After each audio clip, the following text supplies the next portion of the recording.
नमस्कार विद्यार्थियों, आप सभी विद्यार्थियों का स्वागत है एनसीईआरटी एजुकेशन लैब में। तो आज का टॉपिक है दोस्तों विषय विज्ञान कक्षा 10 का पाठ से 6 जैव प्रक्रम का महत्वपूर्ण ऑब्जेक्टिव क्वेश्चन। इस पाठ से अभी हम लोग 25 क्वेश्चन देखने वाले हैं दोस्तों। 25 क्वेश्चन ऑब्जेक्टिव 25 क्वेश्चन देखने वाले हैं, इसलिए इस वीडियो को पूरा देखिएगा। ये बहुत ही महत्वपूर्ण वीडियो होने वाला है दोस्तों, इसलिए इस वीडियो को पूरा देखिएगा। यदि आप हमारे चैनल पर नए हैं तो चैनल को सब्सक्राइब कर दीजिए और बेल आइकन को दबाना ना भूलिएगा। तो चलिए वीडियो को स्टार्ट करते हैं। तो आप लोग स्क्रीन पर देख सकते हैं पहला क्वेश्चन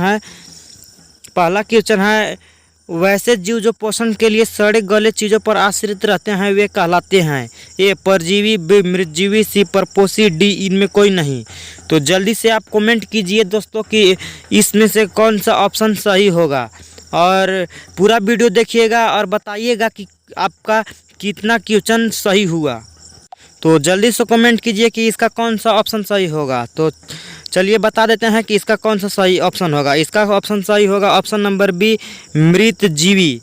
इसका ऑप्शन नंबर बी मृतजीवी होगा, परजीवी नहीं होगा। परजीवी इसे कहते हैं जो दूसरे जीवों पर आश्रित रहते हैं, जैसे कि अमरबेल वो दूसरा पौधा पर आश्रित रहेगा, उसी से वो जो दूसरा पौधा भोजन बनाएगा उसी में से बंटवारा करके अमरबेल अपना प्राप्त कर लेता है भोजन, उसे कहते हैं परजीवी। और परपोषी जो परजीवी को जीवित रखता है उसे परपोषी कहते हैं, या कह सकते हैं परजीवी जिस जीव पर रहता है उसे परपोषी कहते हैं। तो आप सभी विद्यार्थियों से मेरा रिक्वेस्ट है, बहुत ही इंटरेस्टिंग वीडियो होने वाला है या और आपको आपके जीवन में बहुत ही महत्वपूर्ण क्वेश्चन है और परीक्षा में बार बार पूछने वाला यह क्वेश्चन है, इसलिए इस वीडियो को पूरा देखिएगा। तो अब है क्वेश्चन नंबर 2, प्रकाश संश्लेषण की क्रिया पौधे के किस भाग में होता है। बहुत ही आसान क्वेश्चन है। ऑप्शन ए है तना, बी जड़, सी पत्ती, डी टहनी। तो आप लोग जल्दी से कमेंट कीजिए कि इसका कौन सा ऑप्शन सही होगा।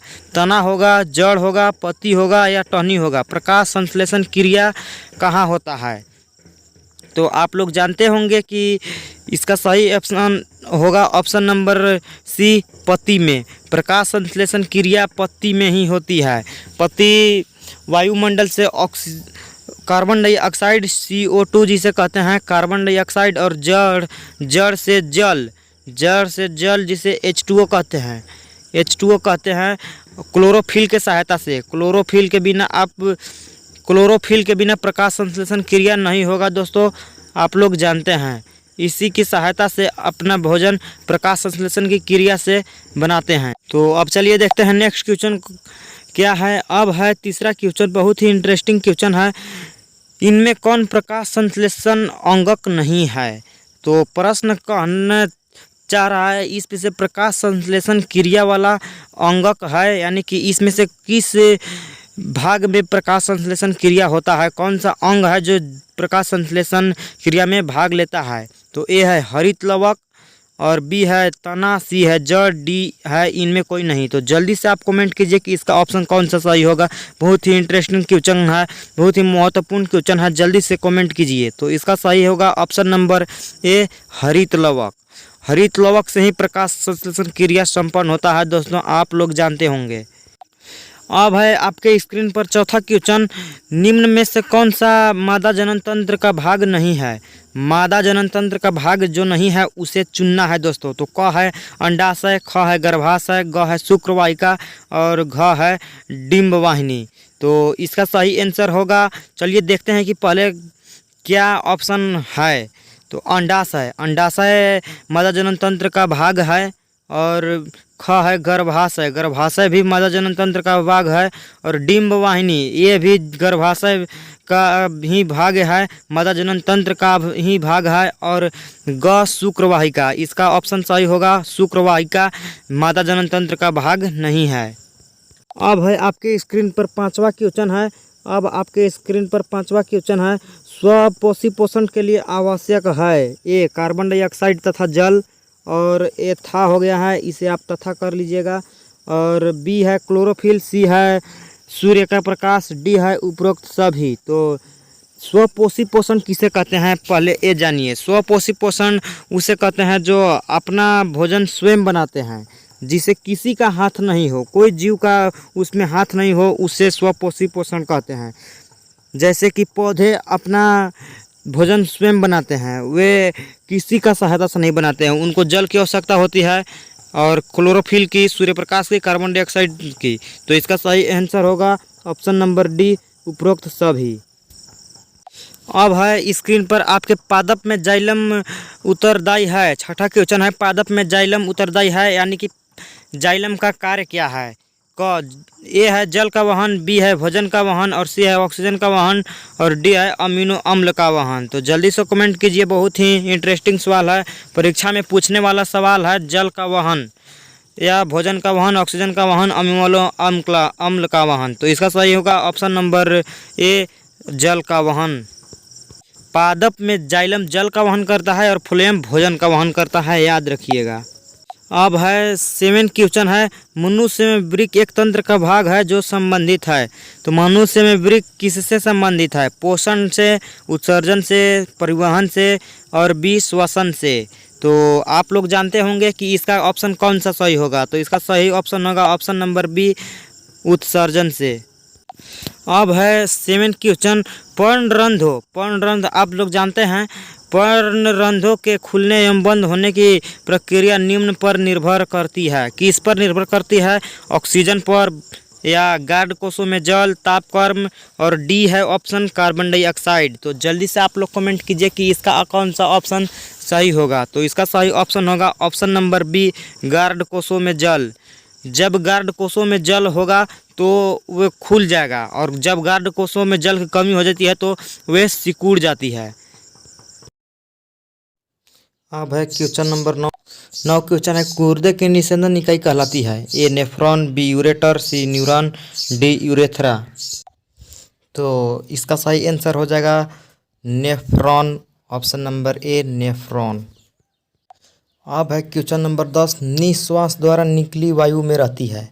बहुत ही इम्पोर्टेंट क्वेश्चन है। निश्वास यानी कि जब हम सांस लेते हैं और छोड़ते हैं, तो जब सांस हम छोड़ते हैं तो उसमें क्या उपस्थित रहती है, नाइट्रोजन गैस, या ऑक्सीजन, या कार्बन डाइऑक्साइड, या पायरुवेट। तो जल्दी से कमेंट कीजिए कि इसका कौन सा ऑप्शन सही होगा। आप लोग जानते हैं कि इसका कौन सा ऑप्शन सही होगा। बहुत ही इम्पोर्टेंट क्वेश्चन और आसान भी है। तो कमेंट कीजिए कि इसका कौन सा ऑप्शन सही होगा। तो चलिए बता देता हूँ कि इसका कौन सा ऑप्शन सही होगा। तो इसका सही ऑप्शन होगा option number C, carbon dioxide. तो जो श्वास हम छोड़ते हैं उसमें कार्बन डाइऑक्साइड की मात्रा अधिक होती है, इसलिए इसका सही ऑप्शन होगा option number C, carbon dioxide. अब है नेक्स्ट क्वेश्चन, प्रकाश संश्लेषण में घटित नहीं होने वाली घटना है। तो प्रकाश संश्लेषण में जो घटित नहीं होती है वो चूज करना है। तो ऑप्शन नंबर ए है कार्बन डाइऑक्साइड का कार्बोहाइड्रेट में अपघटन। ये अलघटन लिखा गया है, इसे आप लोग अपघटन कर दीजिएगा। अब बी है कार्बन का कार्बन डाइऑक्साइड में अपघटन, और सी है प्रकाश ऊर्जा का रासायनिक ऊर्जा में परिवर्तन, और डी है क्लोरोफिल द्वारा प्रकाश ऊर्जा का शोषण। तो जल्दी से कमेंट कीजिएगा इसका ऑप्शन कौन सा सही होगा। तो चलिए बता देता हूँ कि इसका ऑप्शन कौन सा सही होगा। आप वीडियो को अंत तक देखिएगा और बताइएगा कि आप कितने क्वेश्चन का आंसर दिए हैं। तो इसका ऑप्शन नंबर बी सही होगा, कार्बन का कार्बन डाइऑक्साइड में अपघटन नहीं होता है। कार्बन डाइऑक्साइड कार्बोहाइड्रेट में अपघटन हो जाता है, वही कार्बोहाइड्रेट ही अपना भोजन तैयार करता है। प्रकाश का ऊर्जा का रासायनिक ऊर्जा में परिवर्तन आप लोग जानते ही हैं, और क्लोरोफिल द्वारा ऊर्जा का शोषण होता है, आप लोग जानते ही हैं। ऑप्शन नंबर बी सही होगा, ये प्रकाश संश्लेषण क्रिया में नहीं होता है। अब है नेक्स्ट क्वेश्चन 12 क्वेश्चन है, इनमें समानतः किसका उपयोग कोशिका द्वारा ऊर्जा उत्पादन के लिए किया जाता है। ए सुक्रोज, बी ग्लूकोज, सी एमिनो एसिड, और डी है वसा एसिड। जल्दी से कमेंट कीजिए कि इसका कौन सा ऑप्शन सही होगा। तो इसका सही ऑप्शन होगा ऑप्शन नंबर बी, ग्लूकोज।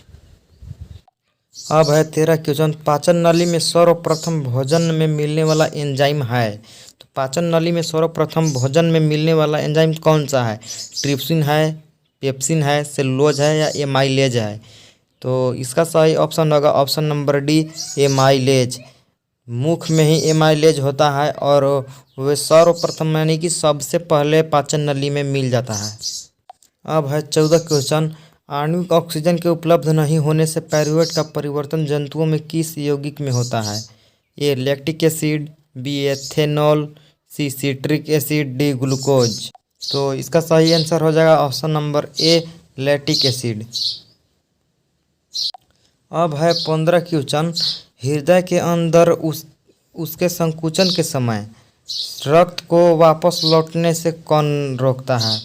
हृदय जब संकुचित होता है तो रक्त को वापस लौटने से कौन रोकता है, यही बताना है। तो ए है ट्रिया के पतली दीवारें, और बी है हृदय में वाल्व, और सी है वेंट्रिकल की मोटी दीवारें, और डी है उपरोक्त सभी। तो जल्दी से कमेंट कीजिए, बहुत ही इम्पोर्टेंट क्वेश्चन है।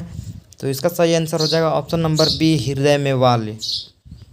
अब है बहुत ही इंटरेस्टिंग क्वेश्चन, पादप में अपशिष्ट संचित रहते हैं। पादप में अपशिष्ट मतलब होता है वर्ज्य पदार्थ, यानी कि वर्ज्य पदार्थ कहाँ संचित करते हैं, यानी कि इकट्ठा करते हैं। ए पत्तियों में, बी कोशिकीय रिक्तिकाओं में, और सी है छाल में, डी है इनमें सभी। तो इसका सही आंसर होगा ऑप्शन नंबर डी, इनमें सभी।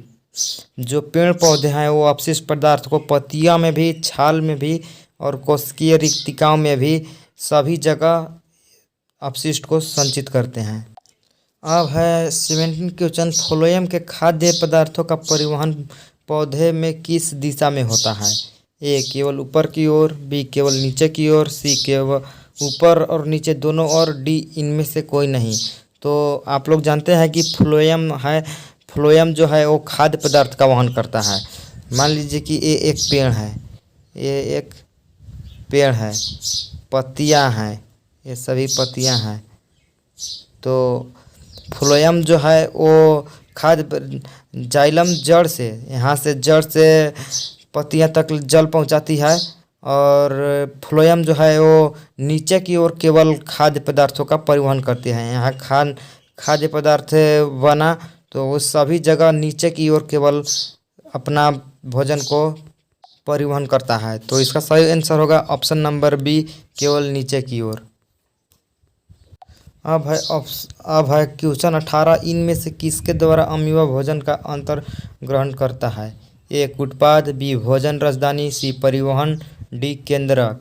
तो आप लोग जानते हैं कि ये ऐसे इस प्रकार से होता है अमीबा। यहाँ जब खाद्य पदार्थ आता है तो ये उत्पाद द्वारा इसको घेर लेता है और खाद्य पदार्थ इसके अंदर चला जाता है। तो इसका सही ऑप्शन होगा ऑप्शन नंबर ए, उत्पाद। अब है 19 क्वेश्चन को, एक कोशिकीय शैवालों में जल का परिवहन होता है। ए परासरण द्वारा, बी चालनी नलिकाओं द्वारा, सी विसरण द्वारा, जी जाइलम वाहिकाओं द्वारा। तो एक कोशिकीय शैवालों में एक कोशिकीय शैवाल है, तो एक कोशिकीय जीव में विसरण द्वारा ही जल का परिवहन होता है, विसरण द्वारा। अब है 20 क्वेश्चन, पौधे में गैसों के आदान प्रदान के लिए रहते हैं। ए जड़, बी रंध्र, सी तना, डी टहनी। तो पौधों में गैसों का आदान प्रदान जड़ से तो होता नहीं है, सी तना से भी नहीं होता है, टहनी से भी नहीं होता है, रंध्र से होता है। जो मान लीजिए कि ये पत्ती है, पत्ती में जो छोटे छोटे छिद्र होती है उसी द्वारा ये गैसों का आदान प्रदान करती है। अब है 21 क्वेश्चन, रक्त इनमें किसकी उपस्थिति के कारण लाल होता है? ये हीमोग्लोबिन, बी थ्रोबिन, सी फाइबिन, डी थ्रोबोप्लास्टिन। तो इसका सही ऑप्शन होगा ऑप्शन नंबर ए, हीमोग्लोबिन। अब है 22 क्वेश्चन, ग्रहणी भाग है, ग्रहणी भाग कहाँ का होता है? अमाशय का होता है, मुख गुहा का होता है, सी छोटी आंत का होता है, बी बड़ी आंत का होता है। तो इसका सही ऑप्शन होगा ऑप्शन नंबर बी, मुख गुहा का। बहुत ही इंपॉर्टेंट क्वेश्चन है, इसे आप लोग याद रखिएगा, बार बार पूछने वाला परीक्षा में पूछने वाला क्वेश्चन है। अब है 23 क्वेश्चन, मछली के हृदय में कोष्ठकों की संख्या है? ए 2, बी 3, सी 4, डी केवल 1। तो इसका सही आंसर होगा, आप लोग जानते होंगे कि इसका सही आंसर होगा ऑप्शन नंबर ए, 2। अब है 24 क्वेश्चन दोस्तों, उड़हुल किस प्रकार का पुष्प है? पुष्प उड़हुल किस प्रकार का पुष्प है? द्विलिंगी है, एकलिंगी है या दोनों है, या इनमें से कोई नहीं? तो इसका सही आंसर होगा ऑप्शन नंबर ए, द्विलिंगी। उड़हुल द्विलिंगी पुष्प है दोस्तों। अब है 25 क्वेश्चन दोस्तों। पाइरूवेट के विखंडन से यह कार्बन डाइऑक्साइड तथा जल और ऊर्जा देता है। यह क्रिया कहाँ होती है? तो पाइरूवेट का विखंडन कहाँ होता है दोस्तों? हरित लवक में, कोशिका द्रव्य में, सिकेंद्रक में, डी माइटोकॉन्ड्रिया में। तो इसका सही आंसर होगा ऑप्शन नंबर डी, माइटोकॉन्ड्रिया में।